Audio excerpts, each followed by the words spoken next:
Good morning. I'm Kathy Silberman. I work in academic alliances here at ASU, and I'm program manager for community college engagement. And this, as you know, one of the College Connections webinars.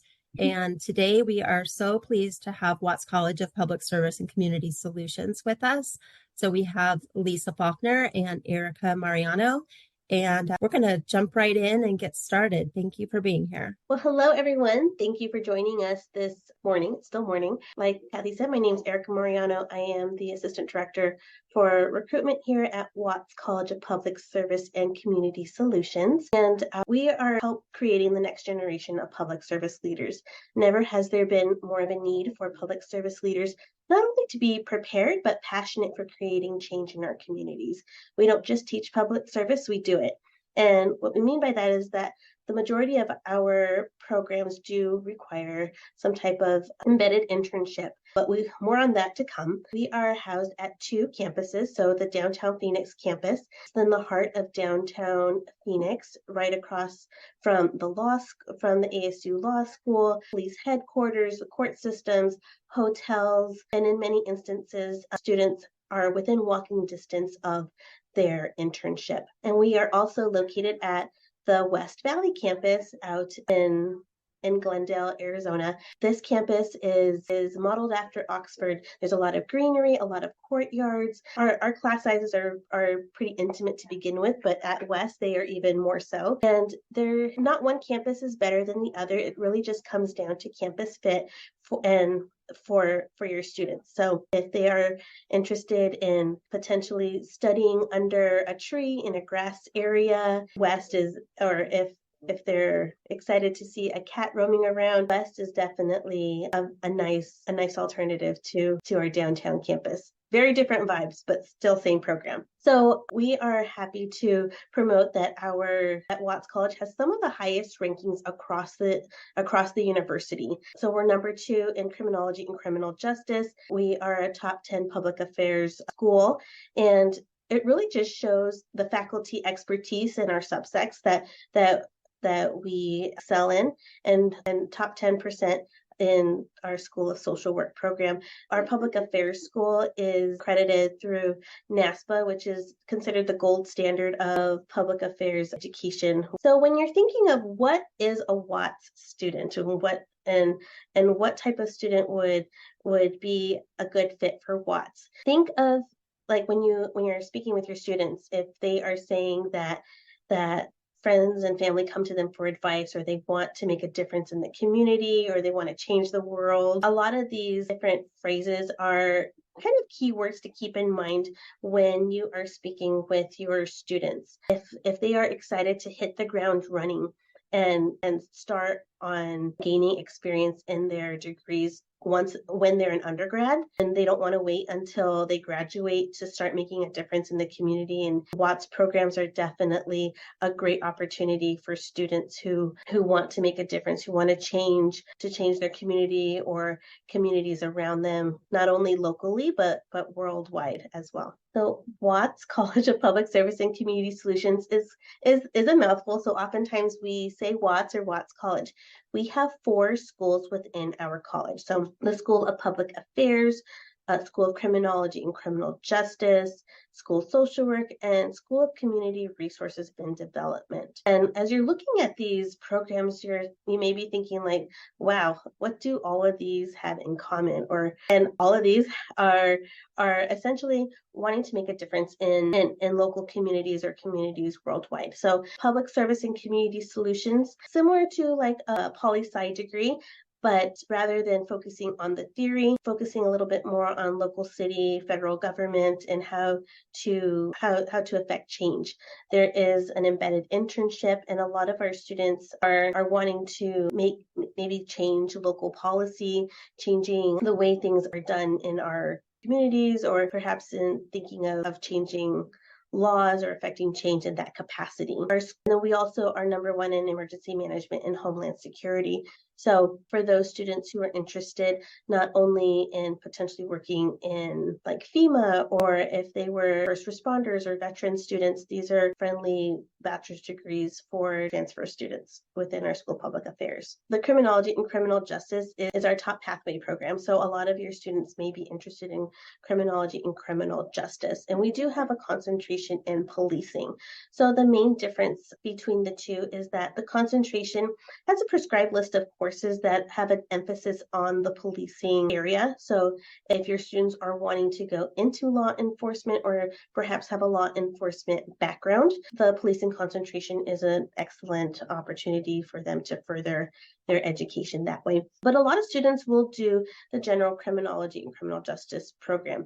Not one is better than the other. The criminology and criminal justice program, without the concentration, allows students to have the flexibility to mold their degree towards their interests with that degree. Our School of Community Resources and Development. So these students are typically wanting to make a difference in nonprofit areas. Our recreation therapy, this one oftentimes is like, why isn't this in like the College of Health Solutions or in nursing? And the recreation therapy program is focusing more on the individual. Think of, rather than like an OT type of degree, it's more working with the overall well-being of that individual. So think of individuals who may be doing like equestrian therapy, or maybe like Special Olympics, types of programs that are wanting to help the overall individual while they're going through therapies or going in that capacity. Parks and Recreation and Sports Management are typically working with individuals who are working in Parks and Rec in cities and working with the sports in that capacity. Our students also do an embedded internship, and it's not limited to just Parks and Rec, but also looking at different opportunities within those programs. The Tourism Development and Management, closely related to Parks and Rec and Sports Management. These students typically have a class that they could do that either they intern with the Cardinals or even like with the state fair. There's a variety of different opportunities for students to really have experience in these types of roles. When we were hosting the Super Bowl, our students were working the Super Bowl alongside with professional staff as well, and essentially building those connections so that way they can build a pipeline for a career later on once they graduate. And then our School of Social Work, oftentimes individuals think that it's just dealing with families and like children and families, but that's not the case. There are social workers in schools and in education environments and in the healthcare field and behavioral health. So there's a lot of opportunities within the social work area. And we also, for those students who pursue a bachelor's of social work, after they graduate, they are eligible to do a 1-year master's program and sit for licensure. So when they complete a master's degree, it just allows more doors open once they are looking for, when they're applying to positions. And the community advocacy and social policy, similar to social work, but without the internship. And this program can be done online or in person. So, and if the Masters of Social Work is also available to students who do not do the Bachelor's of Social Work, it just allows that when you have a Bachelor's of Social Work, it allows you for the 1-year program. But students can still apply to the Masters of Social Work without having the BSW. It'll just be a 2 or 3-year program. So if you're looking at degrees, and when you're speaking with students and you hear them say like political science or even psychology, sociology, that I want to go into pre-law, I want to do counseling, think of Watts degrees. Oftentimes these types of degrees, a lot of people know what psychology is, but they also don't realize that it requires a significant or moderate amount of math. So social work is a great option for those students who may want to do the counseling or psychology, but may not be interested in the math component. For individuals who are interested in political science, think of public service and public policy, sociology. All of these types of typical Googleable search degrees are connected to a Watts program. You want to dive in? Yes, for sure. Perfect. Well, thank you, Erica. That was I love listening to the presentation that you deliver. Just before we transition to the resources and then our final college level slides, to summarize some of the stuff that I think if you're taking notes worth mentioning, Erica pointed out that these degrees really are for students who hope to make a difference, hope to change the world. So when you're talking to them, if they talk about, they don't want their cousins or their family members to go through the hardships they've faced, or they want to make their community better. Oftentimes students go away to college knowing that they want to come back and give back to their local community, whether it's hours away from Phoenix or just 20 minutes away from Phoenix. But, the other piece too is it's not just that, the part that pulls on our heart and makes us feel good about the work that we're doing and that our students are doing. But it's also the fact that these are some of the highest ranked degrees in the university and in the country and then worldwide as well. So knowing that your students are going to be able to chase their passions and make a difference, feel good about the work that they're doing, but they're also going to be doing it in very high ranked, reputable programs as well. I think the final piece I'll mention before transitioning to the resources is that these are also careers that students would be going into that tend to pretty level when the economy changes. So when you're looking at things like computer science or engineering, finance, accounting, those tend to be affected by economic change quite a bit, where a lot of the careers that our students are going into, they may start at a low salary point, say they may start around like 50, 55, but as they work up, they're in a career that tends to be safe, regardless of what's happening in the economy. And they go into careers that have good retirement, good benefits. And at the end of their career, they do end up making, sometimes substantial levels of income, especially those who go into working for the cities, like the city of Glendale, city of Phoenix, city of Tempe, Pima County, Coconino County. These type of levels of jobs do end up being good jobs, and pay well and give students the lifestyle that they were hoping to have after graduating from a community college and then from a university as well. But I'm going to transition over to resources because this is important to note that outside of the classroom, Watts College is very aware that our students do have hardships and struggles and life that's happening around them. Some of our students already have children. Some of them are caring for loved ones, ill parents, for example. We have a very high number of veterans, military students in our college as well. A couple of the resources we want to share with you today are listed here on this site, starting with one we call REN. It's the Resources for Essential Needs Office. So basically this office is housed through Watts College, and it's set up for students who do need some sort of assistance. Like if a student needs a toothbrush or deodorant, if they need canned food or snacks or food, we don't want students' mental, physical health and wellness to be affected. We want them to be able to be successful as a college student. So this resource is a phenomenal option for students. And it's really easy for students to get to. There's a physical location in the University Center at our downtown Phoenix campus. The other one I think that's worth mentioning that I hope you'll share is the Public Service Academy. And I can probably work with Kathy to get a link sent out to you about Public Service Academy. This particular tool is a really good resource for students who are looking for, number one, for network. So looking for a community where they're making friends, building connections, getting to know other Sun Devils at ASU, but also for students who aspire to gain leadership skills, gain their confidence in who they are when they're speaking with others, when they're presenting, when they are just prepping for their future career. And then the final piece, of course, is the scholarship. It's rare that we have transfer level scholarships for students, but this is a scholarship available to our transfer students. So that alone, I think, makes it worthwhile. Students would apply to the program, but we tend to talk about this one the most because we have found that students don't often apply to scholarships if there is an additional application that's needed. And this is one I would really encourage you to share with students who are looking at coming not just to ASU, but to Watts College in general. The final one I want to mention is one that I love the most. Erica and I work within our Center for Academic and Student Affairs. We call it CASA because CASA means home in Spanish. And so we consider it to be the home of Watts College. So this is where all levels of support come together at Watts College. So our recruitment team, which is where Erica works, is housed within CASA. The Watts Welcome team. I'll take a moment to tell you a little bit about Watts Welcome. This particular group is a group of staff who are designed to just work with students who are transitioning from either a high school or a college or another university to ASU.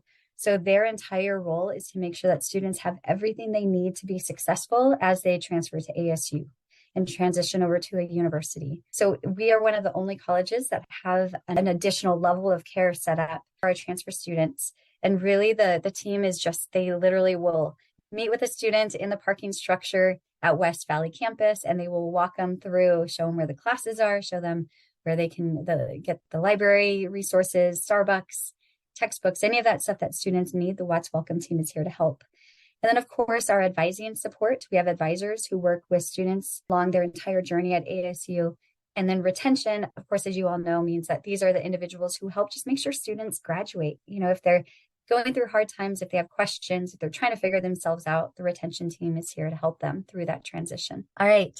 So one of the things that Kathy had asked us for is just to share what is some advice we knew that we want advisors to take home with them. So one of the things, besides everything that Erica already shared with you, one of the things that I wanted to add to this is that when we dove into some data, we found that there is a group of degree programs at ASU, so not just at Watts College, but at ASU, that have had a high number of students who are transferring from like business, arts and sciences, liberal arts and sciences, psychology, sociology, history, political science. So they're transferring from other degrees at ASU to these 4 degrees. So 30% of the students in the tourism program actually transferred from the business school. So what this is telling us as we dove into the data and started to do some surveys is that students didn't know that the Watts College degree programs existed, because we all know, I mean, we saw the list, they're pretty niche. You don't really know that public service and public policy is a degree until you come here. But what we found is that students didn't know about them.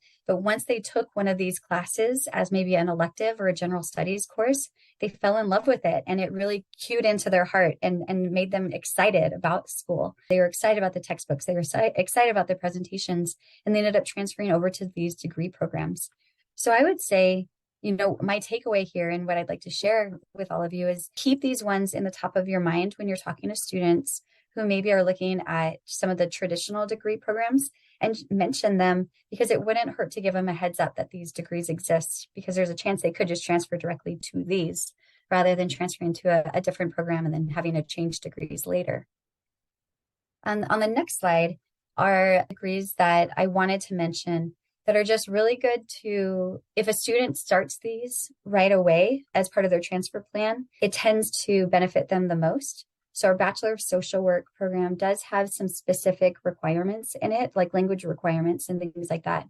So if a student is trying to choose between, say, psychology and social work, it may be best for them to choose some like a social work pathway program, which I know Kathy is going to talk about in a little bit, but maybe choose a social work pathway program or pathway route to ASU rather than, you know, testing the waters with different degree programs or different electives and, you know, different classes. It'll just give them the most bang for their buck if they are hoping to transfer into a degree where they can help people. The other thing I want to mention about social work, because this is probably one that we get most excited about for our transfer students, social work is available via ASU Sync. And then as you're taking notes, ASU Sync basically is an online environment for students, but students would log into classes at specific times.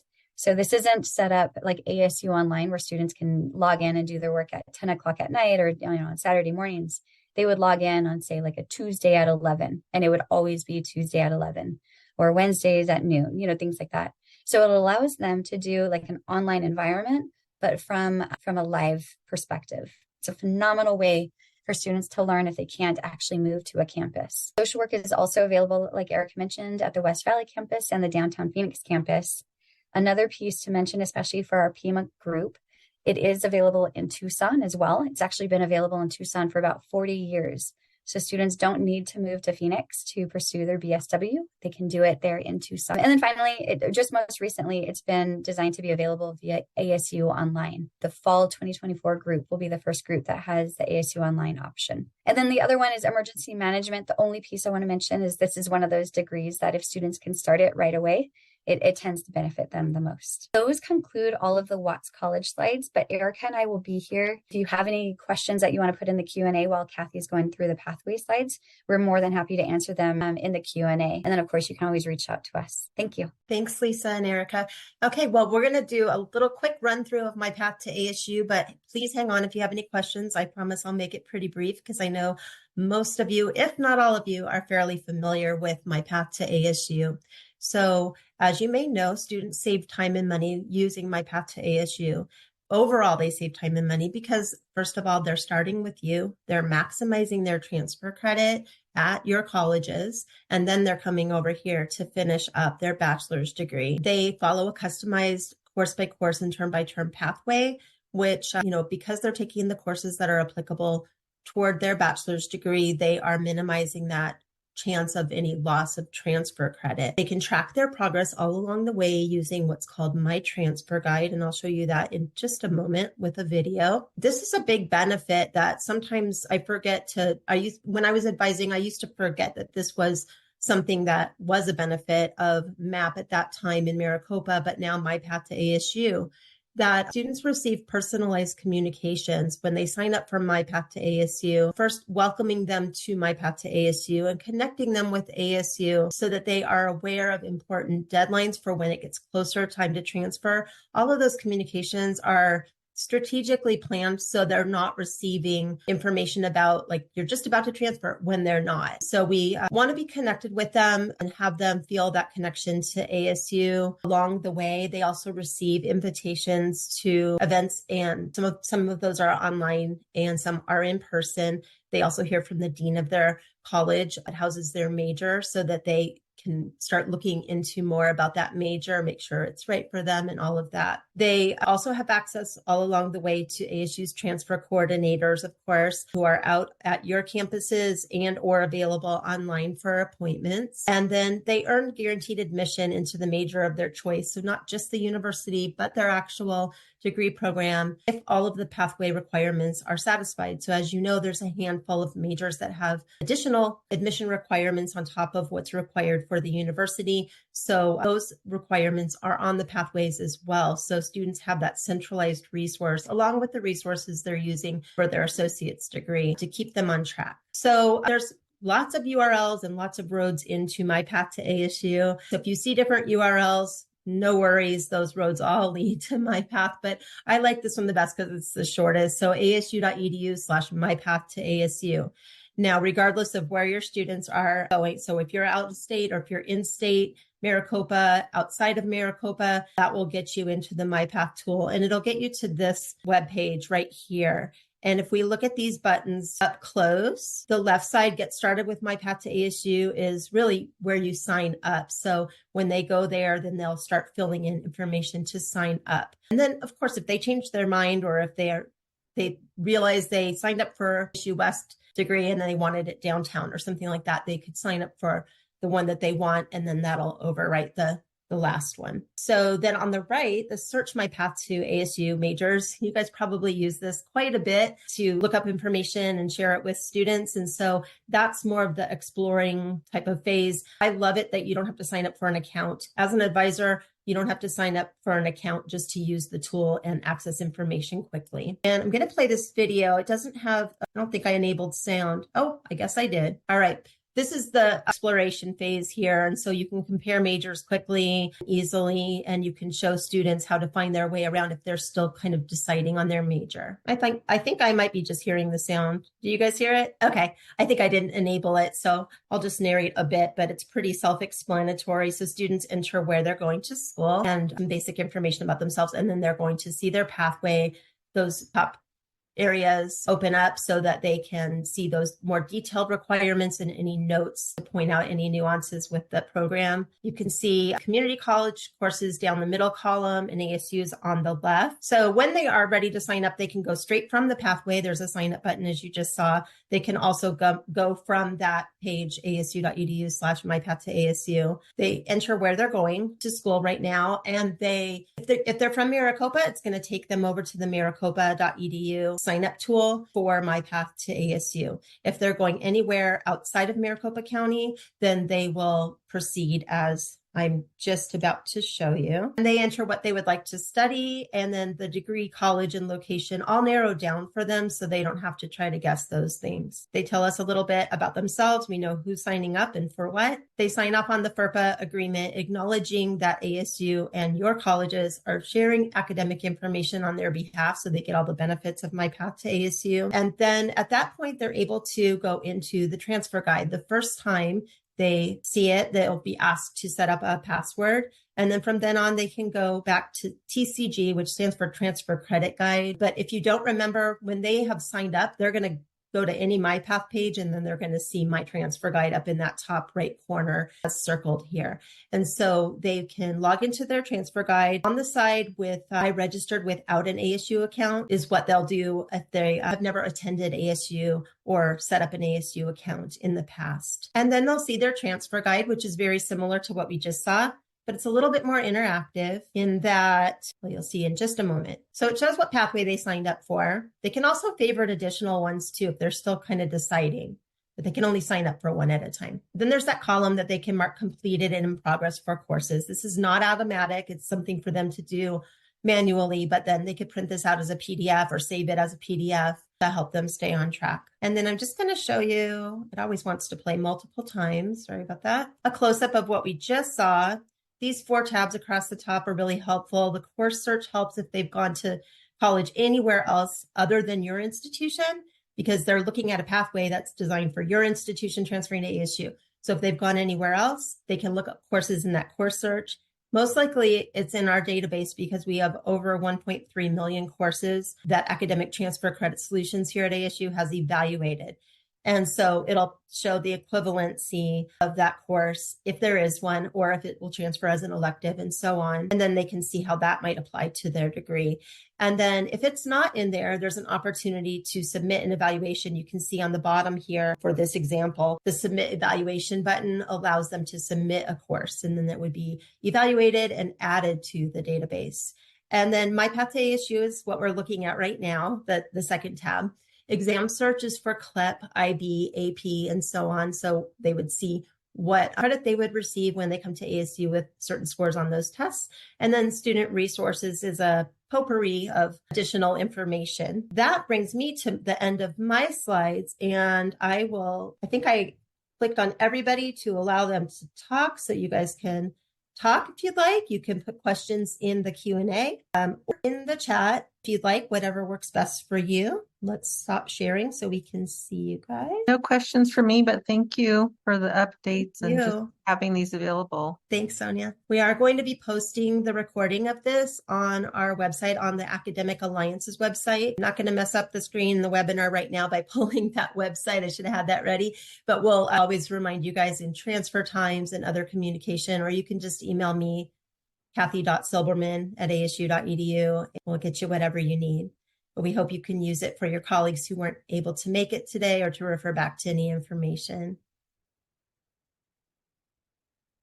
Awesome. And as you're planning your spring term, if you would like to set up a visit to campus, downtown or West Valley campus, our faculty would be more than happy to host you. We could, buy a couple of pizzas and do a tour, meet with faculty and just give students just a bit of an experience so they can see what it's like, and vice versa. If you would like us to come to campus and meet with students doing like a classroom visit in one of your classes, we're more than happy to do that as well. For a campus tour, we recently hosted a group of 65 high school students, and that seemed to be a really good size for the room we have at the downtown Phoenix campus. So I would say, 65 or less tends to work relatively well because we have this space. And then maybe Erica can talk about the West Valley campus a bit, but we're used to hosting when we have like Mesa Community College used to send groups over, sometimes does still. We've had a couple of other groups. So anywhere between 10 and 65 at downtown tends to work really well. And then Lisa, Amber asked a question about, is there a cost related to a tour? No, if you do a tour directly with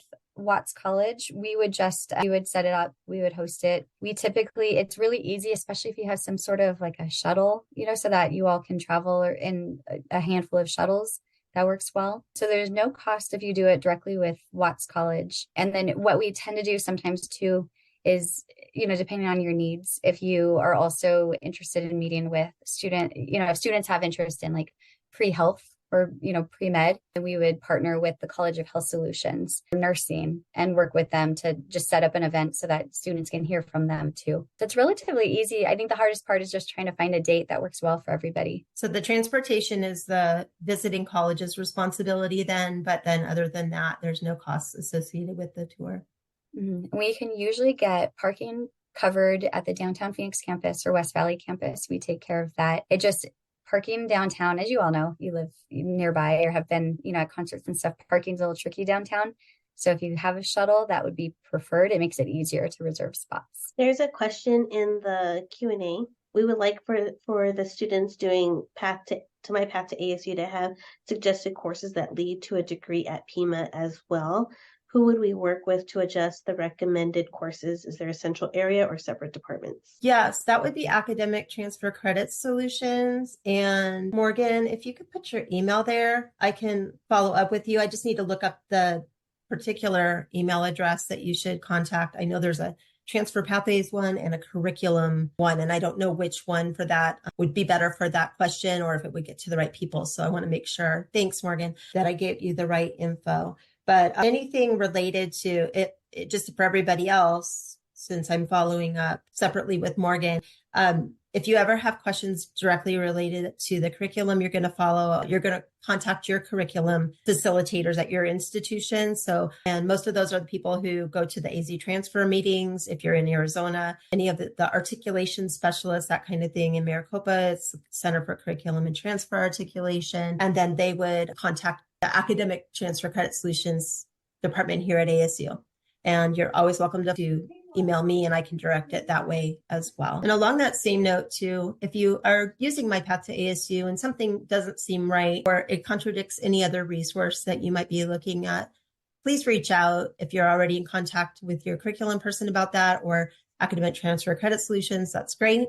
If not, or if you're not sure who to talk to, just let me know and then I can connect you all. Thanks, Angela. I put my email in here. Any more questions for the good of the order before we sign off today? All right. Well, you guys know where to find us. Thank you so much for your time because we know you're busy finishing up the semester and helping all of your students as always. Thank you so much, Lisa and Erica, for doing this College Connections webinar.